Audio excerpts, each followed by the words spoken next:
لیکن یہ بتائیں کہ اس کا حکم کہاں ہے کہ رفع یدین لازمی کیا جائے اور جو نہیں کرتا اس کی نماز نہیں ہوتی؟ یہ کہاں لکھا ہوا ہے؟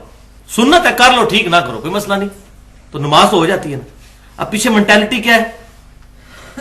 اتخذوا احبارهم ورهبانهم اربابا من دون اللہ، یہود و نصارہ والی خرابی، سورہ توبہ آیت نمبر 31۔ انہوں نے اپنے علماء اور اپنے بزرگوں اور جوگیوں کو اپنا رب مان لیا ہوا تھا اللہ کے مقابلے پر، والعیاذ باللہ۔ اور یہ نہ سمجھیں یہود و نصارہ کا ہے، بخاری اور مسلم کی متفق علیہ حدیث ہے، وہی خرابیاں جو یہود و نصارہ میں تھی میری امت میں بھی پیدا ہوں گی، قدم با قدم، بالشت بر بالشت، حتیٰ کہ ان میں سے کوئی گوہ کے سراغ میں بھی داخل ہوا میری امت بھی یہی کام کرے گی، والعیاذ باللہ تعالی۔ تو آپ صلی اللہ علیہ وسلم بھائیو جوامع کلمات کے ساتھ بھیجے گئے ہیں۔ بخاری میں حکم ہے رفع الیدین کرنے کا۔ مالک بن حویرث کی جو حدیث ہے 631 نمبر کتاب الاذان میں صحیح بخاری میں کہ صلو کما رأیتمونی اصلی، نماز اس طرح پڑھو جس طرح مجھے نماز پڑھتے ہوئے دیکھتے ہو، تو یہ حکم نہیں ہے؟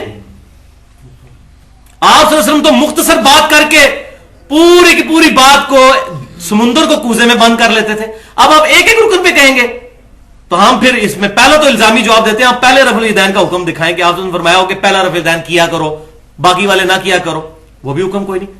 حکم اس کے اندر امپلائڈ ہے، اس طرح نماز پڑھو جس طرح مجھے نماز پڑھتے ہوئے دیکھتے ہو، بات ختم ہوگی۔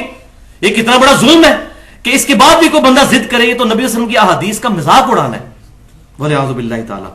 تو مالک بن حویرث کو ابو قلابہ تابعی نے دیکھا، بخاری اور مسلم میں موجود ہے، یہ غزوہ تبوک کے موقع پر مسلمان ہوئے، نبی صلی اللہ علیہ وسلم کی وفات کے بعد ابو قلابہ تابعی کہتے ہیں وہ ہمارے پاس آئے، بخاری اور مسلم دونوں میں، انہوں نے نماز پڑھی، نماز کے شروع میں ہاتھ اٹھائے، رکوع میں جاتے وقت اٹھائے، رکوع سے اٹھ کر اٹھائے، اور پھر اینڈ پر کہا کہ نبی صلی اللہ علیہ وسلم بھی اس طرح نماز پڑھتے تھے۔ تو نماز پڑھ کے انہوں نے دکھائی۔ تو جو بندہ حضور صلی اللہ علیہ وسلم کے فرمان کے مقابلے پر کہے کہ ہمارے فلاں بزرگ نے، ہمارے فلاں امام نے کہہ دیا، تو ہم یہی تو پھر رونا روتے ہیں، ہم کیوں اپنے آپ کو کہتے ہیں ہم محمدی ہیں؟ جب یہ لوگ اپنے آپ کو حنفی، شافعی، مالکی، حنبلی کہیں گے تو ہم اپنے آپ کو محمدی کہیں، ان اماموں نے نہیں کہا۔ اور یہ میرا چیلنج ہے، قرآن میں، حدیث میں، یا کسی امام کے قول میں دکھا دیں ضعیف سند سے بھی کسی امام نے کہا کہ میری تقلید کرو۔ یہ تو اصل بیماری ہے خود۔ اور یہ بھی یاد رکھیں کہ امام شافعی، امام احمد بن حنبل اور امام مالک یہ رفع الیدین کرتے تھے۔ اگر کوئی کہنا میں اس لیے رفع الیدین کرتا ہوں کہ یہ امام کرتے تھے، تو اس کا رفع الیدین بھی زیرو سے ضرب ہے، جب تک اپنی نسبت کو امام کائنات صلی اللہ علیہ وسلم سے مضبوط نہیں کرے گا۔ ہمیں شافیوں کی نماز بھی کوئی نہیں چاہیے جب تک وہ یہ نہیں کہتے کہ میں نبی صلی اللہ علیہ وسلم کی وجہ سے یہ نماز پڑھتا ہوں۔ یہ بات بالکل کلیئر ہے، کیونکہ قیامت والے دن ہمیں یہ نہیں پوچھا جانا کہ آپ نے امام حنیفہ کے پیچھے چلے تھے یا امام شافعی کے پیچھے یا امام مالک، ہمیں ایک بندے کی اطاعت کے بارے میں پوچھا جائے گا، وہ امام کائنات صلی اللہ علیہ وسلم کی اطاعت ہے۔ اور نبی صلی اللہ علیہ وسلم کی صحیح بخاری میں انٹرنیشنل نمبرنگ کے مطابق 7281 نمبر حدیث ہے، محمد فرق بین الناس، محمد صلی اللہ علیہ وسلم لوگوں میں حق اور باطل کے درمیان فرق ہے۔ فرق، قرآن بھی الفرقان، نبی صلی اللہ علیہ وسلم بھی الفرقان، الحمدللہ۔ تو بھائیو 99% محدثین، اور یہ بھی میں احتیاطاً کہہ رہا ہوں، ویسے کہنا چاہیے 99.99% محدثین، تابعین، صحابہ تو 100%، سب کے سب اس طریقے سے نماز پڑھتے ہیں۔ اب احتیاط کس کے اندر ہے؟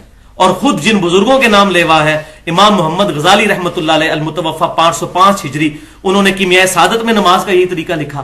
شیخ عبد القادر جیلانی رحمۃ اللہ علیہ المتوفا 571 ہجری، انہوں نے بنیت الطالبین میں نماز کا طریقہ یہی لکھا۔ بریلوی، دیوبندی، اہل حدیث سب نے ترجمے چھاپے ہوئے ہیں، وہ خود پڑھ سکتے ہیں۔ اور خود شاہ ولی اللہ دہلوی رحمۃ اللہ علیہ المتوفا 1176 ہجری، انہوں نے حجت اللہ البالغہ میں لکھا، اور اس زمانے میں تو آپ کو پتا ہے رفع الیدین کرنے کا مطلب تھا گاٹا اتار دیا جائے، تو انہوں نے ڈرتے ڈرتے ایک جملہ لکھا کہ رفع الیدین کرنے والے مجھے نہ کرنے والوں سے زیادہ محبوب ہیں، کیونکہ یہ احادیث بڑی مضبوط ہیں۔ 3 لیکچرز میں یہاں پر بتا دوں، کیونکہ میں یہ ٹاپک تقلید کا چھیڑ بیٹھا۔ پہلا لیکچر ہے مسئلہ نمبر 10 کے نام سے اہل سنت پاک .com پر، تقلید اور اتباع سنت میں فرق کیا ہے۔ 50 منٹ میں بالکل مسئلہ کنکلوڈ کر دیا الحمدللہ۔ دوسرا لیکچر مسئلہ نمبر 11 کے نام سے تقلید اور پہلے 300 سال کے مسلمانوں کے بزرگ اسلاف، اور تیسرا لیکچر مسئلہ نمبر 31 کے نام سے 40 منٹ کی گفتگو ہے اجماع کی حجیت اور اس کی 17 مثالیں۔ اصل میں اکثر مسائل جو ہیں وہ اجماع سے ثابت ہو جاتے ہیں، تقلید کی ضرورت ہی نہیں رہتی، اور اجتہاد جو ہے وہ اسلام کا چوتھا رکن ہے اور قیامت تک جاری رہے گا الحمدللہ۔ اب آ جائیں جناب آخری کنکلوڈنگ پوائنٹ کی طرف۔